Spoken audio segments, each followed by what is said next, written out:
Hello, English speaking people. Uh, Today we're continuing with chapter 13, episode 3 of this saga of the Incas.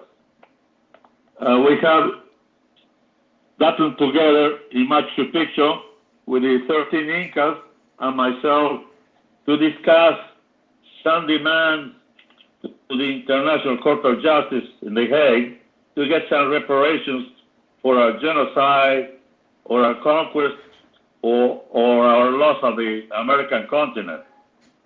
We left last week in the first demand of Manco Cápac, the first Inca, who demands that the word of India be taken away from the dictionaries, be taken away from all tongues, because that is a defective name for the people to be called Indians. Were Incas, were Aztecs, were other denominations, but not Indians. And then comes to the second petition, which is done by the second Inca, Sinchi Roca, which is basically the most important part of the petitions. Sinchi Roca, you should propose a second demand, one that is closer to our heart.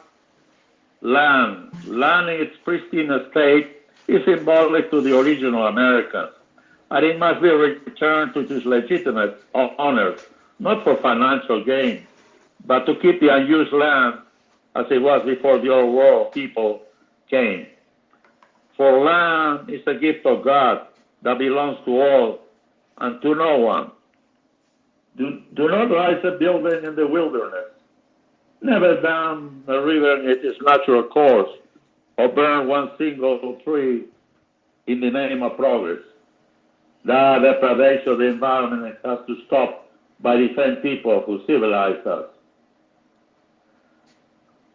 The Inca question is, "Contra sol, that will never happen in a world that progress is for the sake of progress."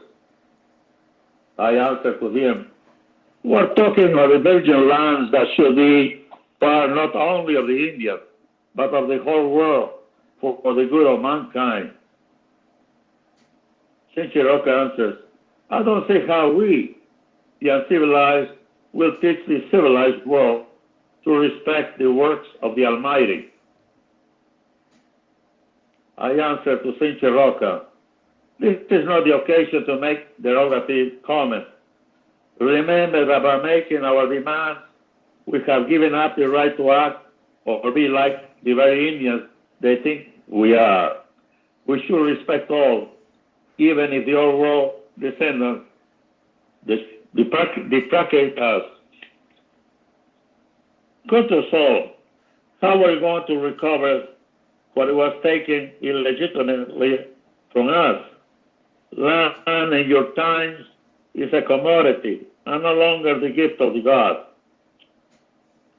Inca, I'm referring to the few remaining untouched lands that should be reverted to the rightful owners, the true Americans, to hold in trust with the faith that mankind will have in us."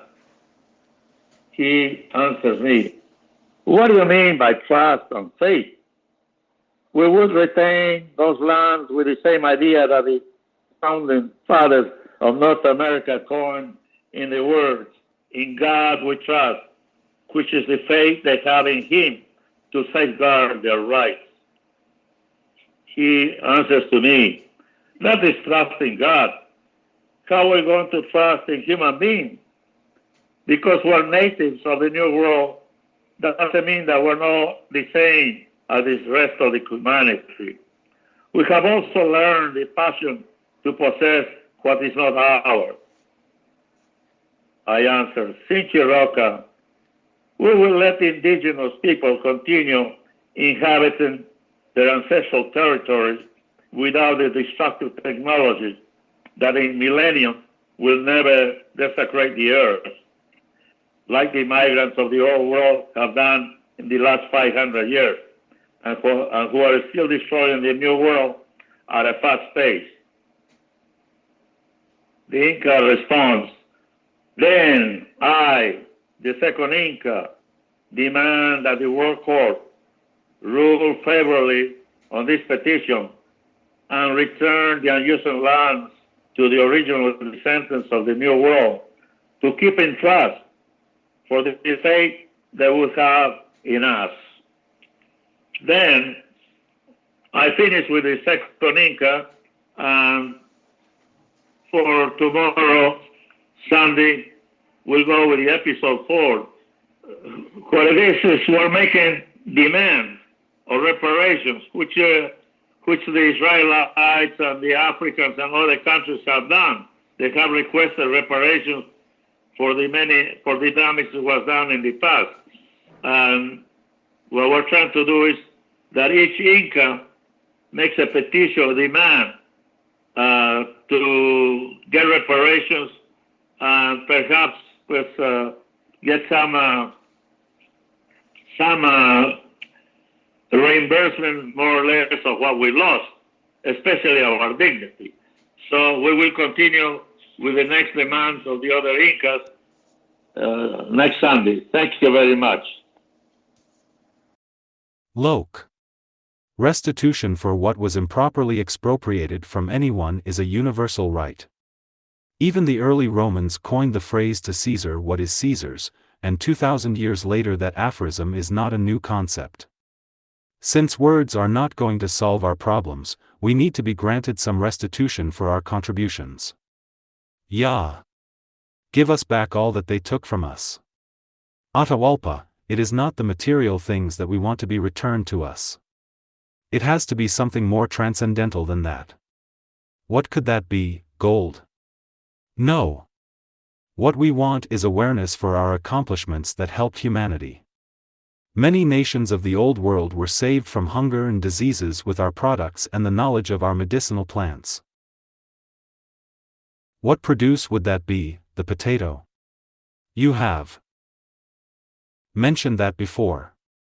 Loc, we could start with that seemingly trivial item, which it is not.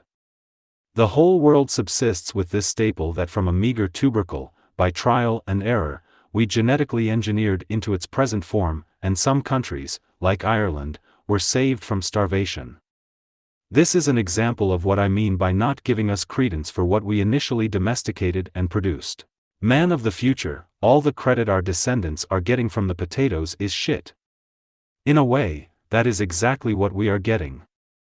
Then are you suggesting that we should be recognized for the domestication of the potato? The Finnish people do. They call the potato, peruna. You want to change the word potato for that name? No. But this petition can be addressed to the giant food chains and compensate the Indians a minutiae of their profits. Even if symbolic, we would have accomplished something. Aren't you contradicting yourself? You don't want to have ownership of the land. Now you want to obtain profits from our ancestral products. We are talking of the present, unlike in your times when barter was used in exchange for profits. If they compensate us, what are we going to do with all that money?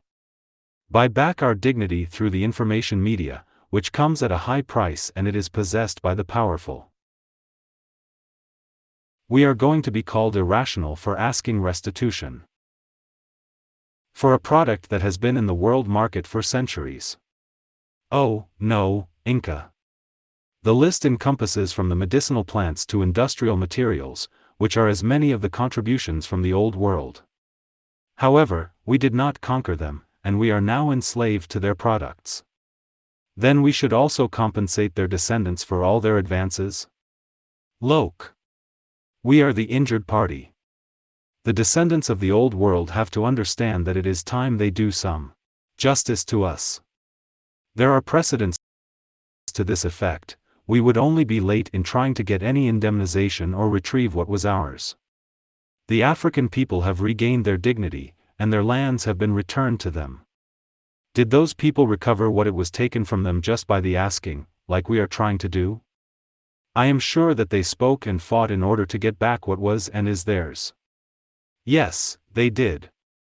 Perhaps, because they are discriminated for their color, and that keeps them united. Unlike us who mingled with our conquerors, and why it is so difficult to fight as a homogeneous race, unless we want to be against our own mixed blood. Counter Soul, I thought we were only trying to ask reparations for the Indians? True, but we have mestizos of different degrees of mixing who only admit their Hispanic heritage. Who knows, by restoring our dignity, those who are half Indians and half Hispanics may accept their indigenous lineage. You seem to indicate that it all comes down to the color of our skin, and the whiter the better for that group of people. No, Loke. It also affected the Israelites who are white, but they were ostracized for their ancient religious beliefs. However, they have been fighting for so long against their detractors that they have prospered on that endeavor alone. They have kept their dignity, recovered their promised land, and they are getting restitutions from the very same people who recently tried to annihilate them. As you can see, we have precedents not only of one race but also a religious group. Then we may have a chance to be heard by the world court. Not necessarily. Those people are united either by race or by their beliefs, and that is going to be difficult for us. We are not identified by either one. What are we going to do? We have so much in common, yet so unwilling to accept that we are the same. Loke, the only way we can change our destiny is by accepting each other as equals. You are not giving us any practical solutions to end the problems of our descendants. Inca, each of us has to see how to change our destiny and collectively come to a consensus to act on our demands or, at least, prevent future crimes against humanity. Man of the future, I doubt of your intentions to ever become a reality. Because it is only we, the dead, who are listening to you.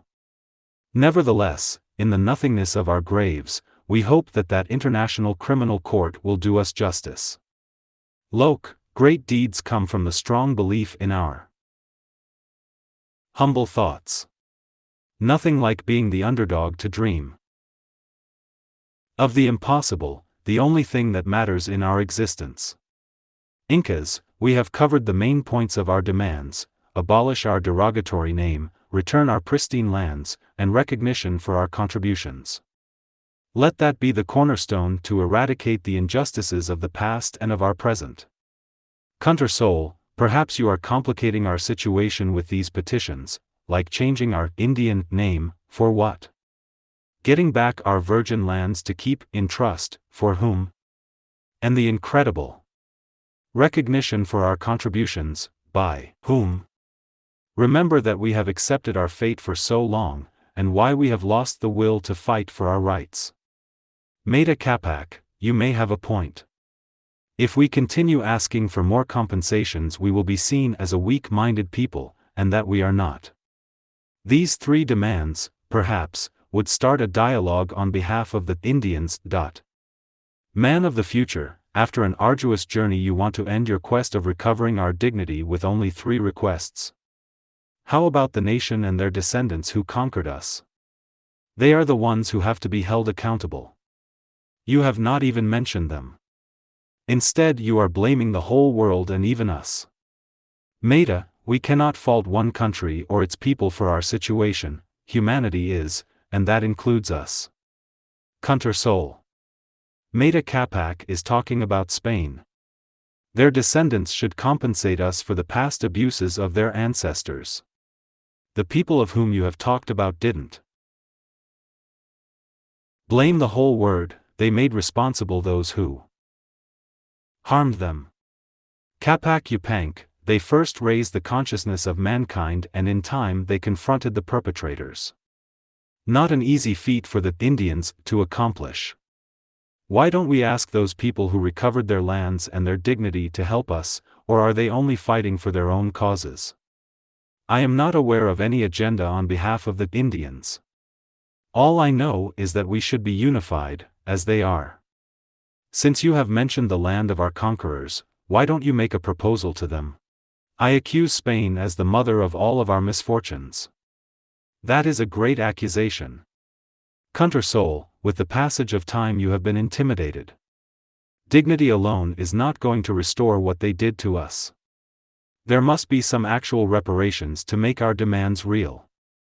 Otherwise, what we are trying to do is just an exercise in futility and we will have accomplished nothing. Kapak Upank, what you are proposing has to be done with political astuteness. If we don't, we will be ostracized.